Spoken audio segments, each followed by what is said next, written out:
Muy buenos días y de verdad, antes de arrancar con cualquier otra cosa, quiero dar un agradecimiento genuino de todo corazón a cada una de las personas que sintonizan esta charla matutina. Sí, totalmente. Es un privilegio gigante. Exacto. Sabemos que ahorita muchos de los que nos escuchan están justo en la cocina, preparando el desayuno, sirviéndose esa primera y muy necesaria taza de café, o tomando un momento de quietud para leer su devocional, ¿no? Claro. Preparando la mente y el espíritu antes de salir a enfrentar el mundo. Es un honor poder acompañar esta rutina matutina. Es un honor enorme. Y fíjate que lo que dejamos entrar a nuestra mente en esta primera hora, pues suele funcionar como un lente a través del cual procesamos todos los retos del día. Ándale, los retos y las alegrías también. Sí. Si comenzamos con una perspectiva, digamos, de asombro y esperanza, pues el resto de la jornada como que se alinea con esa misma frecuencia. Y esa es precisamente la intención de nuestra exploración de hoy. Queremos establecer un tono bien fresco, muy optimista y alentador para arrancar la mañana. Qué buena falta nos hace a veces. Totalmente. El objetivo es acompañar a nuestra audiencia de una forma muy personal, compartiendo una historia que, no solo despierte la curiosidad, sino que anime el día y conecte con la vida diaria. Por eso, me emociona muchísimo presentar la sección de hoy, a la que llamamos Himnología. Me encanta esta sección. Es buenísima. Y nuestra misión hoy es sumergirnos en la increíble y conmovedora historia detrás de un himno muy clásico. En inglés se llama My Sins Are Gone, pero en español lo conocemos como Mis culpas Él llevó. Una belleza de canción. Y mira, es una lección que encaja perfecto con esto de preparar el espíritu, porque las canciones que más nos tocan el alma rara vez nacen en la comodidad. Claro, no nacen sentados en un sillón, ¿verdad? Exacto. Suelen surgir de momentos donde la vida literal nos pone a prueba, contra la pared. Y creo que ese es el puente perfecto para conocer al autor de esta obra.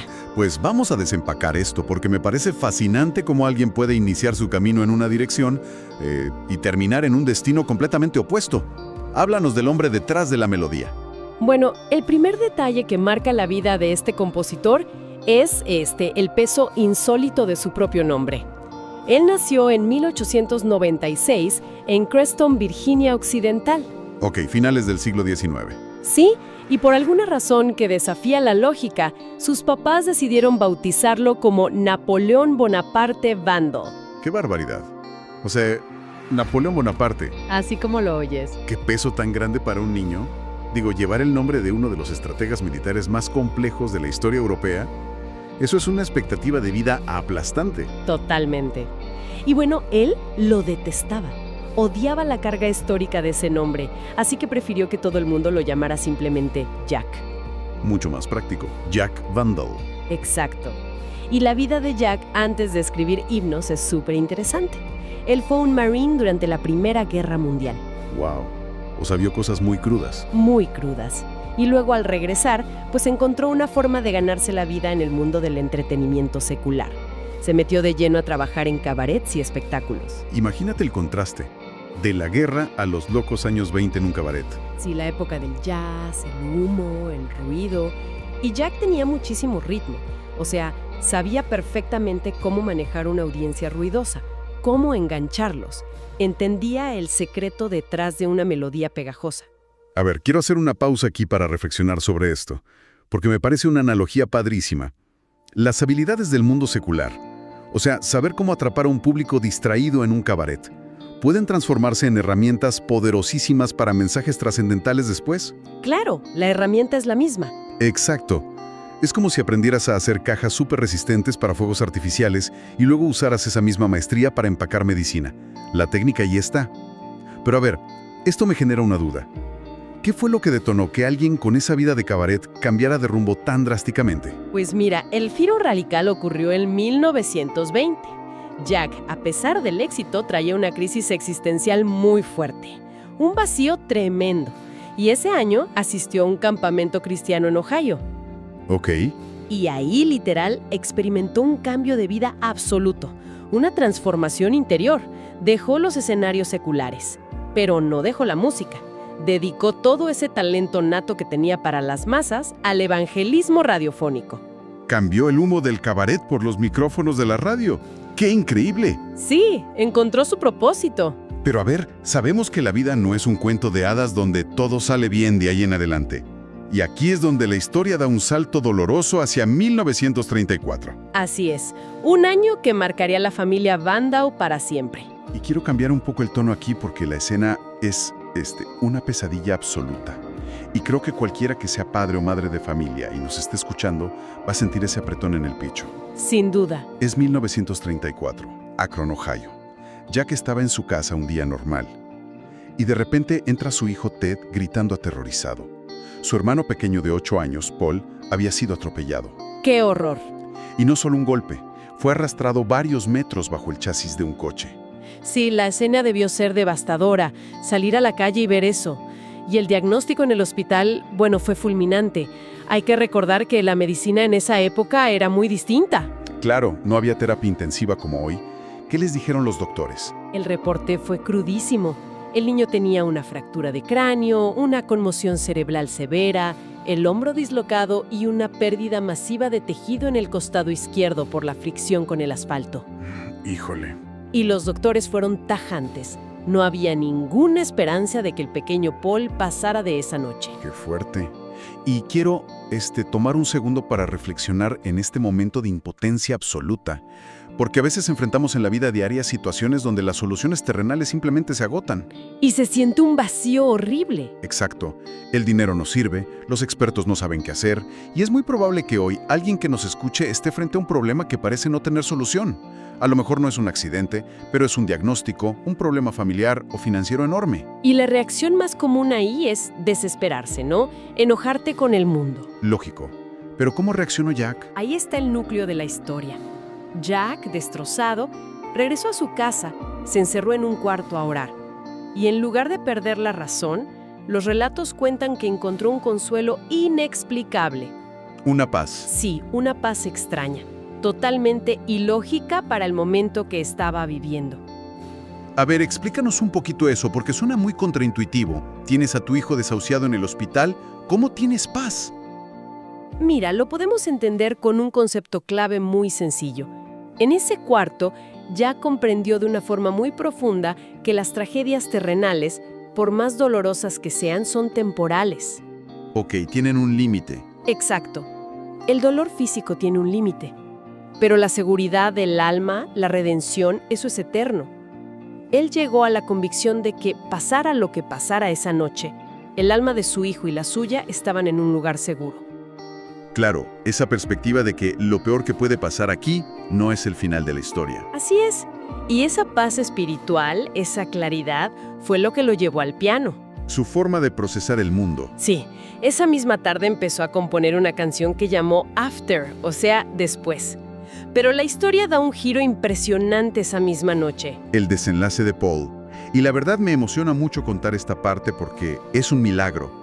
Contra todo, absolutamente todo pronóstico médico, Paul no murió esa noche. Sobrevivió, dejando a los doctores sin palabras. Totalmente.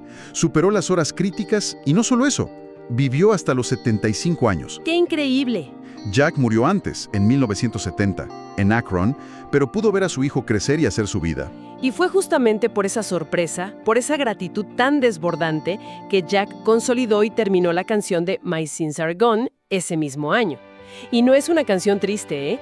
Tiene todo ese ritmo enérgico que aprendió en su juventud. Claro, la alegría de un milagro.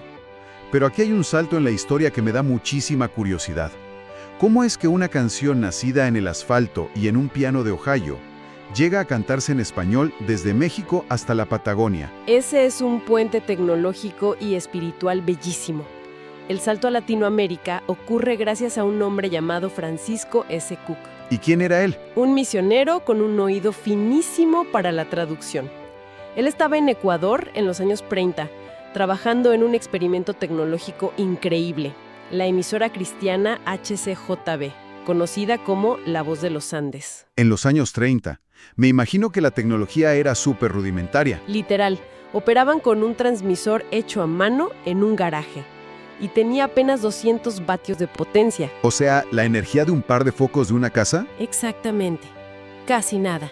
Pero por las noches, por la física de la atmósfera, esa señal rebotaba y lograba saltar las montañas. No me digas. Sí, La señal cruzaba los Andes y llegaba hasta Europa y Nueva Zelanda. ¡Qué fenómeno tan espectacular! ¿Y a través de esas ondas viajaba el trabajo de este señor Cook? Así es. Y el arte de Cook fue magistral. Porque traducir My sins are gone literal sería algo como mis pecados se han ido, pero la métrica no cuadra con el ritmo sincopado de Jack. ¿Se pierde el ritmo por completo? Exacto. Cook no solo tradujo las palabras del inglés al español, él adaptó el sentimiento. Ah, eso es clave. Porque traducir literalmente suele matar el alma de una canción. Sí, queda robotizado. Totalmente. Y la empatía del traductor aquí fue lo que logró que el mensaje conectara con nuestra cultura. Mis culpas él llevó suena súper natural, muy nuestro. Tanto que después colaboró con Roberto Savage, otro pionero, y la incluyeron en el famoso himnario Himnos de Fe y Alabanza. Y así se esparció por toda Latinoamérica. Es un viaje monumental, de Ohio a Ecuador y de ahí al resto del continente. Pero a ver, antes de despedirnos, hablemos del significado de la letra.